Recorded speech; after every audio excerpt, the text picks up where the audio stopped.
La Secretaría de Seguridad Ciudadana estableció una nueva estrategia para que sobre Paseo de la Reforma la convivencia que hay entre automovilistas y ciclistas sea más respetuosa. Vea. Diariamente en la ciclovía ubicada en Paseo de la Reforma circulan aproximadamente 3,000 pedalistas a lo largo de los 3 kilómetros que la integran, con la finalidad de salvaguardar la integridad de los ciclistas y generar una cultura de respeto a los mismos. La Secretaría de Seguridad Ciudadana ha puesto en marcha un esquema de exhorto a peatones y automovilistas que obstruyen la pista. Disculpe, no puede obstruir la ciclovía, de favor, si puede avanzar. O puede hacerse para atrás si gusta. Somos 100 elementos, mujeres todas, 50 en un turno, 50 en otro turno, y estamos encargadas de empezar a invitar a la ciudadanía para que los vehículos no invadan las ciclovías, respetar de esta manera el tránsito de los ciclistas sin que haya ningún percance.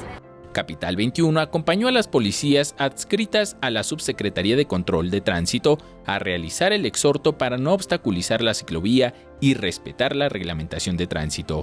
¿Y a quién le van a dar preferencia, en la bicicleta o al carro? Pues se sabe las nuevas 10 reglas de circulación. Se supone que es la pirámide: peatón, bicicleta, moto, carro y así va. Ajá. ¿Y a dónde está eso? En el reglamento, jefe. Está en el reglamento. A una semana de los recorridos, las problemáticas más recurrentes son: los principales problemas que tenemos son de los vehículos que invaden la ciclovía. Ellos son los principales. Aunque también hay problemas con los ciclistas, son los menos.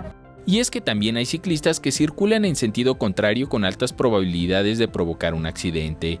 Otro obstáculo común son los peatones que esperan el verde del semáforo en la pista o hacen parada invadiendo el carril ciclista. Los horarios de recorrido son de 7 a 19 horas todos los días de la semana, incluidos sábados y domingos. Cabe resaltar que en esta primera etapa solo se trata de una invitación cordial a no invadir el carril. Será en un futuro próximo cuando se contemple aplicar la infracción correspondiente al reglamento de tránsito. Se les invita ahorita a que sigan su camino, no se estacionen, no invadan las ciclovías, al ciclista de igual manera, pero posteriormente va a haber sanciones. Con imágenes de Javier Cordero, Enrique Muñiz, 21 Noticias.